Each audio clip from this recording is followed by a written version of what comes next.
Y con todos ustedes, apreciados cursantes, vamos con la siguiente exposición. Me refiero a la intervención del doctor Rafael Chacón. Él es doctor en Derecho por CES-CIJUC, maestría en Derecho por la Universidad Nacional Autónoma de México. Tiene estudios de diplomado por la Universidad de Harvard, Estados Unidos, y el Centro de Investigación y Docencia Económicas, CIDE. Es conferencista internacional y profesor investigador con diversas publicaciones en materia de violencia de género, derecho constitucional, derechos humanos, procuración de fondos, desarrollo sostenible, entre otros. El tema que abordará Rafael Chacón es feminicidio y derechos de la mujer. Vale decir adicionalmente que al final de la conferencia del profesor Chacón les presentaré una imagen que se trata de la portada del libro, precisamente sobre la temática que abordará el profesor Rafael Chacón. Estimado Rafael, muy buenas noches, bienvenido. Buenas noches a todos los presentes. Primero que nada, agradezco la invitación de mi amigo el doctor Damián Armijos, y ahorita que platicaba el ponente que me antecedió, decía de la Universidad de Cuenca, decirles que ahí tuvimos la oportunidad de estar. Estuvimos ahí, una universidad, si no mal recuerdo, de más de 100 años, doctor Damián, y pues para mí es un honor el compartir ideas con todos los ponentes que están aquí. Quiero yo, además, agradecer a Latin Juris la oportunidad, porque desde el momento en que iniciamos estas conferencias, creo que estos foros han hecho que podamos difundir el pensamiento crítico. Y todos sabemos que finalmente el pensamiento crítico es lo que más hace falta en Latinoamérica, en Europa. Leía un reciente estudio que decía que solamente el 2% de la población en Europa es considerada que tiene un pensamiento crítico. Y cuando hacían a México, a Latinoamérica, pues era menos del 1%. Yo considero que estos foros sirven para difundir el pensamiento crítico. Y bueno, como decía el doctor Damián, entrando en materia, ahorita, de hecho, vengo llegando del Senado de la República. Como ustedes saben, en México tenemos 500 diputados, que en este caso sería nuestra Cámara de Diputados, el Congreso, la Cámara Baja, y en el caso del Senado son 128 senadores. Tuvimos la oportunidad ahorita de compartir ideas con dos senadoras, efectivamente, como menciona el doctor Damián, sobre una obra que tuve en coautoría con la maestra Mayra Grisel Ángel Sánchez, México en alerta de violencia de género, 100 acciones ante el feminicidio. Y bueno, pues lo que comentábamos en el Senado de la República era que desafortunadamente la alerta de género no solamente es en México, es en toda Latinoamérica. Y es un fenómeno social y complejo que afecta a todo el mundo. Quisiera ir desglosando mi participación en los puntos más importantes de mi obra, que es fruto de una tesis doctoral de un trabajo de más de 5 años. Y primero iniciaré con algo que también comentaba el ponente sobre la Comisión Interamericana de Derechos Humanos, donde no hay diagnósticos confiables en Latinoamérica sobre el tema del feminicidio. Y ustedes saben que para realizar una política pública, el primer requisito es tener datos confiables. En este sentido, en la actualidad, cada vez más países utilizan las políticas públicas con perspectiva de género. Hemos visto que en esta pandemia que ha afectado al mundo, a Latinoamérica y a México, ha aumentado la violencia intrafamiliar, ha aumentado la violencia infantil, el abuso infantil. Y parte de toda esta problemática que ya está más que expuesta, yo me enfocaré en algunas propuestas muy concretas. Y parte de mi obra habla sobre acciones ante la alerta de violencia de género. La primera es crear un grupo multidisciplinario, tanto en los países que afrentan toda esta alerta de género, desde los 3 niveles de gobierno, desde los tomadores de decisión, se tiene que tomar este grupo multidisciplinario. Creo yo que es lo que es parte de lo que hace Latin Juris, donde desde varias perspectivas vemos este fenómeno social y complejo.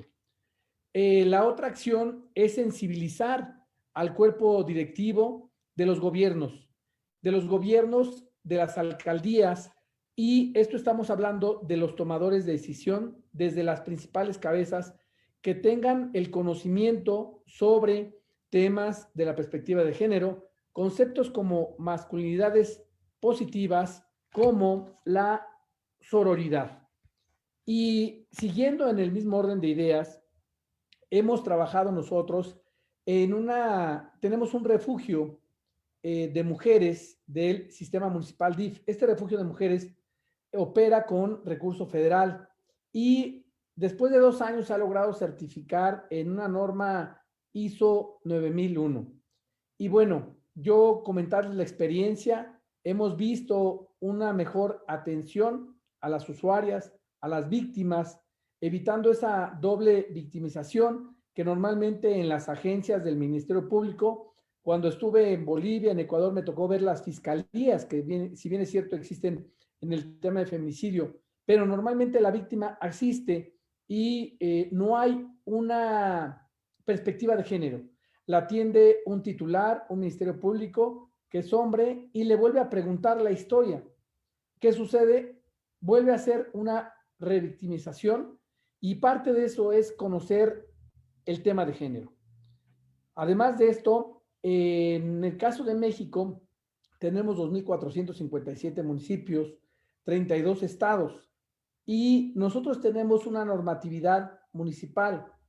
Sin embargo, no está homologado el criterio en todos los municipios de tener políticas públicas en materia de género. Recordemos que con la reforma de junio del 2011 en México a nuestra Constitución Política de los Estados Unidos Mexicanos, que tiene más de 100 años, desde 1917. La Constitución de México sí tiene más de 100 años, pero decía el doctor Eduardo Ferrer Margrego, expresidente de la Corte Interamericana de Derechos Humanos, que es la misma, pero es otra. Es decir, tiene más de 600 reformas nuestra Constitución. Y en este sentido, esta reforma de junio del 2011 habla sobre el derecho convencional, el bloque constitucional y el principio promine. He hecho investigación cuando hemos estado en Bolivia, en Ecuador, en Chile, en Colombia, y también he encontrado que esta reforma a las constituciones de Latinoamérica ha sido en materia de derecho convencional, donde hoy la Corte Interamericana de Derechos Humanos, los tratados internacionales están elevados en nuestra Carta Magna o Constitución Política de los Estados Unidos Mexicanos. En el caso de México, es en el artículo 1 constitucional, que se deberán de respetar los tratados internacionales, las convenciones en materia de derechos humanos. Y yo creo que ahí voy a ir a un punto medular que también he encontrado en Latinoamérica, que no todos los jueces que imparten justicia, así como los ministerios públicos, las fiscalías, conocen las sentencias de la Corte Interamericana de Derechos Humanos y mucho menos las opiniones, como mencionaba el ponente que me antecedió. Creo yo la importancia, hay más en materia de la Corte Interamericana de Derechos Humanos, tenemos sentencias. En el caso de México, una sentencia muy conocida es la sentencia Campo Algodonero. Esta sentencia habla sobre las muertas de Juárez. Es una sentencia que nos habla sobre la violencia de género, donde 5 mujeres son encontradas en un campo algodonero con violencia. El asunto llega hasta la Corte Interamericana de Derechos Humanos. El Estado mexicano recibe una sentencia. He visto varias sentencias, como en el caso de Perú, sobre una cárcel muy famosa, también con perspectiva de género. Pero creo yo que si no conocen los jueces, los ministerios públicos, los fiscales, las sentencias de la Corte Interamericana de Derechos Humanos, cuando las tienen que aplicar ex oficio, creo yo que dejan en un estado de indefensión a la víctima, porque es una obligación de ellos conocer las sentencias de la Corte Interamericana de Derechos Humanos. Además, creo que los municipios deben de incorporar una agenda de género. Y igualmente, en el caso de México, en algunos municipios se han establecido células de reacción inmediata y debe haber una capacitación. La pregunta sería, ¿cómo establecemos una cultura de prevención en todos los municipios, en todas las alcaldías, en todos los estados, en todos los países de Latinoamérica? Yo creo que sin duda estos foros sirven para promover esta cultura sobre perspectiva de género, además de crear programas y protocolos para enfrentar delitos de desaparición forzada y feminicidio. Algo muy interesante que me tocó cuando tuvimos la oportunidad de estar con el doctor Reinaldo en Perú, en la universidad, hablábamos sobre que en todas las universidades de Latinoamérica se debería de establecer una red universitaria contra la violencia de género. Eso es una propuesta que tenemos que cruzar por toda Latinoamérica. Hemos visto que todos los fenómenos que pasan en Latinoamérica, como la corrupción, como el feminicidio, es una situación que lacera a todos, lacera a todos. Creo yo que es necesario seguir construyendo redes de apoyo, tanto a nivel local como a nivel Latinoamérica. Realizar foros, mesas de diálogo y debate dentro de las instituciones. Creo yo que a priori debemos trabajar en una dialéctica donde tengamos una tesis y una antitesis y de ahí salga una síntesis donde podemos llegar a compartir ideas entre todos los operadores del sistema, los investigadores. Abrir centros de investigación de género. Estos centros de investigación de género podrían ser desde Latinoamérica, donde podría tener el asesoramiento a todos los países. Creo yo que el eje rector que debe cruzar, sin duda, es la Corte Interamericana de Derechos Humanos. Tuvimos la oportunidad de estar cuando era presidente el doctor Eduardo Ferrer MacGregor en Costa Rica y platicábamos sobre la importancia de trabajar estos temas. Creo yo que la Corte Interamericana de Derechos Humanos es un órgano, pues finalmente importante, que también debe participar en estos foros. Una encuesta municipal de la violencia en el noviazgo, un tema muy importante que hemos detectado dentro de los municipios. Esa violencia en el noviazgo que si no se detiene, posteriormente puede terminar en un feminicidio. Recordemos que también la Agenda 2030, dentro de nuestros 17 objetivos, establece el compromiso que México tiene en la Organización de las Naciones Unidas al respecto. La creación de redes de mujeres de apoyo para todas las mujeres de Latinoamérica. Sabemos que el tema de la migración es un tema también que nos afecta a todos los países hermanos de Latinoamérica. Yo creo, a muchos han hablado de un neoconstitucionalismo. Yo creo que debemos hablar de un neo-latinoamericanismo. Esta pandemia creo yo que nos ha detenido, nos puso una pausa y cada quien la vivimos de diferente manera. Comentarles que en México, si bien es cierto, con el presidente de la República se ha tenido la oportunidad de ser el primer país en Latinoamérica en que se obtuvo la vacuna y el séptimo en el mundo, aún así causó estragos. Estamos viviendo secuelas de la pandemia también sobre la violencia de género.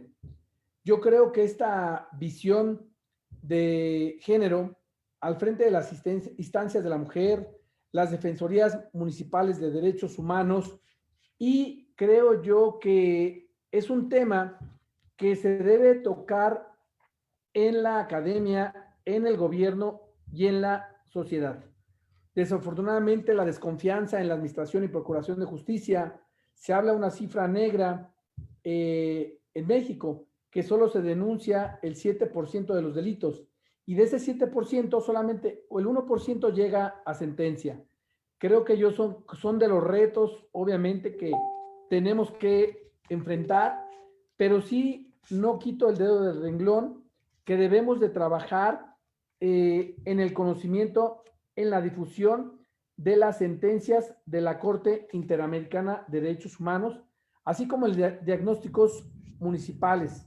Estos diagnósticos no existen actualmente en Latinoamérica.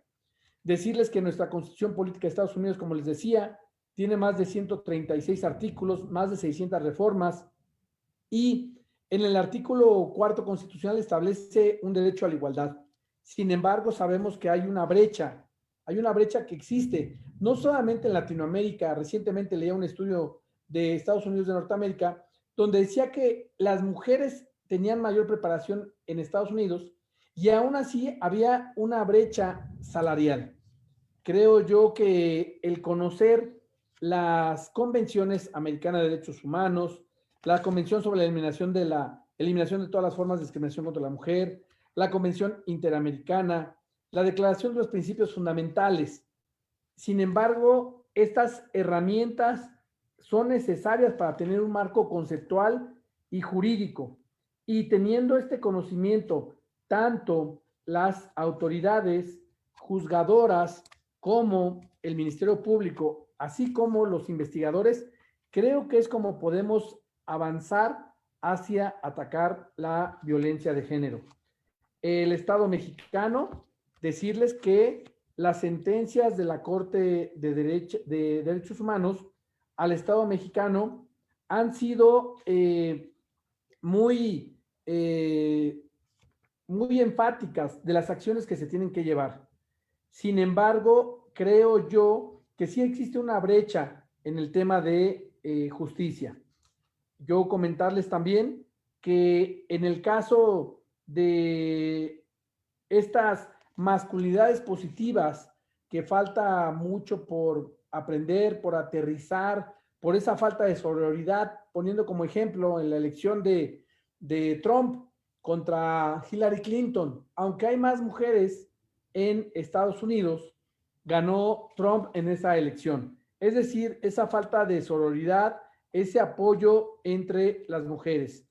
Creo yo que estamos viviendo una etapa donde en toda Latinoamérica nos estamos enfrentando a los mismos problemas.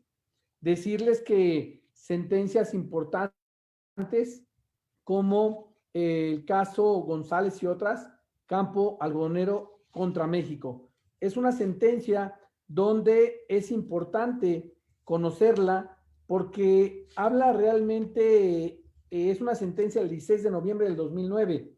La Comisión Interamericana de Derechos Humanos presenta una demanda contra el Estado mexicano el 4 de noviembre de 2007 ante la Corte Interamericana, ya que México no había atendido las recomendaciones de la Comisión en relación a las jóvenes González, Ramos y Herrera, que fueron víctimas de violencia contra la mujer según la Convención Americana y la Comisión de Belén do Pará.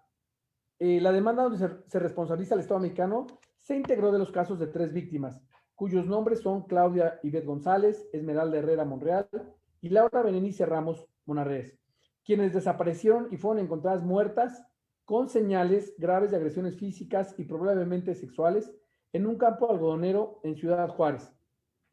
La sentencia Campo Algodonero afirmó que Laura Berenice Ramos Monarrez tenía 17 años de edad y era estudiante del 5º semestre de preparatoria. La última noticia que se conocía de ella era una llamada que hizo una amiga el sábado 22 de septiembre de 2001 para avisar que estaba lista para ir a una reunión.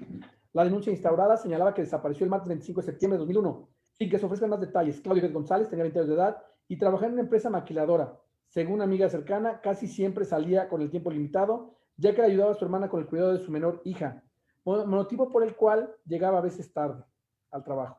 El 10 de octubre de 2001 llegó 2 minutos tarde a la maquila, por lo que le fue impedida la entrada. Ese mismo día desapareció. Esmeralda Herrera Monreal tenía 15 años de edad y contaba con grado de instrucción tercero de secundaria. Desapareció el lunes 29 de octubre de 2001, luego de salir de la casa en la que trabajaba como empleada doméstica. La Corte determinó que se violaron los derechos a la vida, integridad personal, libertad personal, acceso a la justicia y protección judicial, el deber de no discriminación y los derechos del niño, de Claudia Ivette González, Laura Berenice Ramos y Esmeralda Herrera Monreal y familiares, establecidos en la Convención Americana, así como las obligaciones contempladas en el artículo 7 de la Convención Belén do Pará. ¿Qué dice este artículo 7? Dice, los estados parte condenan todas las formas de violencia contra la mujer y convienen adoptar por todos los medios apropiados y sin dilaciones políticas orientadas a prevenir, sancionar y erradicar dicha violencia y llevar a cabo lo siguiente: abstenerse de cualquier acción o práctica de violencia contra la mujer y velar porque las autoridades, sus funcionarios y personal y agentes e instituciones se comporten de conformidad con esta obligación. Actuar con debida diligencia para prevenir, investigar y sancionar la violencia contra la mujer. Adoptar medidas jurídicas para conminar el agresor a abstenerse de hostigar, intimidar, amenazar. Adoptar las disposiciones legislativas. Por lo antes expuesto, la Corte de manera unánime dispuso que el Estado debería sancionar a los responsables materiales e intelectuales de la privación de la vida de las víctimas, así como a los funcionarios involucrados, hacer que las investigaciones y procesos judiciales sean expeditos, elaborar protocolos y manuales que cumplan con lo que establece la sentencia, que se publicará además en el diario oficial de la Federación. Decirles que, en resumen, de acuerdo a la sentencia de Campo Algodonero, el Estado debió entregar las siguientes cantidades: Esmeralda Herrera Monreal, $40,000. Irma Monreal Jaime, madre, $15,000. Benigno Herrera Monreal, el hermano, $11,000. Adrián Herrera Monreal, hermano, $12,000. Juan Antonio Herrera Monreal, hermano, $11,000. Y así la lista sigue para todos los familiares, así como Claudio Ivette González, sus familiares, Laura Berenice Ramos, $40,000, igual su madre, su hermano, su sobrina, porque dice, por conceptos de gastos funerarios, este tribunal considera en equidad que le sean entregados a la señora Monreal $550 de los Estados Unidos de América, a la señora González $250. Es decir, que los montos, se otorgó una remuneración por lucro cesante, que consistió en Esmeralda Herrera Monreal, $145,000, Claudio Ivette González, $134,000. Finalmente, el Estado debió entregar por concepto de gastos y costas la cantidad de $45,000 de los Estados Unidos de Norteamérica a las madres de las jóvenes, que les comentaba que es la sentencia, una de las sentencias más importantes al Estado mexicano, que es la sentencia Campo Algodonero. Decirles que si no hay el conocimiento sobre estas sentencias, sobre las opiniones de la Corte Interamericana de Derechos Humanos, el juzgador va a ser difícil que dicte una resolución de acuerdo al derecho convencional, a los tratados internacionales y al bloque constitucional. Yo quiero decirles que parte de otra sentencia importante es la de Inés Fernández Ortega y Valentina Rosendo Cantú contra México. La Comisión Interamericana de Derechos Humanos interpuso una demanda ante la Corte en el 2009. Inés Fernández Ortega, al momento de los hechos, tenía 25 años, casada con Prisciliano Sierra, con quien provocó 4 hijos. El 22 de marzo de 2002, la víctima se encontraba en su casa en compañía de sus 4 hijos, cuando un grupo de aproximadamente 11 militares, violando sus derechos humanos, entró a su casa y la sometió para ser violada sexualmente. No obstante, después de las investigaciones nunca se sancionó a los responsables. En consecuencia, la comisión solicitó a la Corte Interamericana, que a su vez solicitó a la Corte, que declarara que el Estado es responsable por la violación de los artículos 5, 8 y 25 de la Convención Americana en relación con la obligación general, respeto y garantías de los derechos humanos establecida en el artículo 1 del mismo instrumento, en perjuicio de la señora Fernández Ortega. El Estado es responsable por la violación de los derechos a la integridad personal. Igualmente se vuelve a citar el artículo 7 de la Convención que yo referí, Interamericana, para prevenir, sancionar y erradicar la violencia contra la mujer. En el mismo sentido, por el orden material que padecieron y tomando en consideración la violación sexual, los sufrimientos causados a las víctimas y la ineficiencia de la administración de justicia, la Corte estableció la cantidad de $50,000 de los Estados Unidos de Norteamérica a favor de la señora Fernández Ortega. Y creo yo que estas sentencias demuestran que es lo que está sucediendo en Latinoamérica.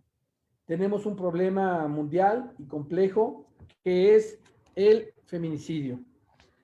Por su atención, muchas gracias.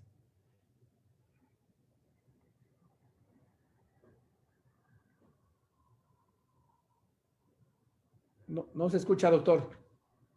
Muchísimas gracias. Muchas gracias, estimado doctor Rafael, por su generosa participación. Muy interesante. Por favor, les recuerdo a los cursantes que si tuvieran alguna pregunta por realizar, pueden previamente levantar su mano. Y también voy entre tanto, a revisar por aquí las preguntas en redes sociales. María Elena Burgos dice, muy buena participación y qué bien que se interese en temas de violencia de género, ya que es muy poco lo que se ha hecho en el sistema de justicia interno y se requiere que los estados cumplan en el marco de las convenciones internacionales los derechos de las mujeres. ¿Cómo hacer que esta deuda sea cumplida y restituidos los derechos no solo a las víctimas, sino a los hijos que quedaron huérfanos?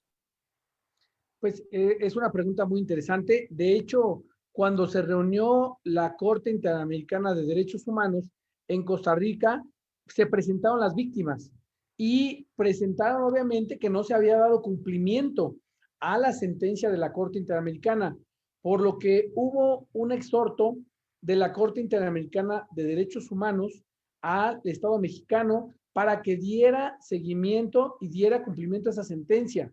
Creo yo que tiene que ser la presión en estos foros, en redes sociales, y obviamente creo que es un tema de una cuestión de una ética de los jefes de Estado, donde debería la Corte Interamericana de Derechos Humanos seguir presionando. Ok, gracias, doctor. Le cedo la palabra a Celso Escobar para que formule su pregunta. Muchas gracias, doctor. Felicidades, doctor Rafael Correa, Rafael Chacón, por su brillante exposición. Tendré una pregunta breve. ¿Qué opina usted con respecto a el tema de que un sector de militares se encuentren en el tema de la seguridad pública, como el caso de México? ¿Cree usted que podría haber alguna vulneración a derechos humanos con este tipo de estrategias o usted considera que no habría ningún problema? Sí, efectivamente, digamos que la función del ejército, las funciones es en caso de guerra.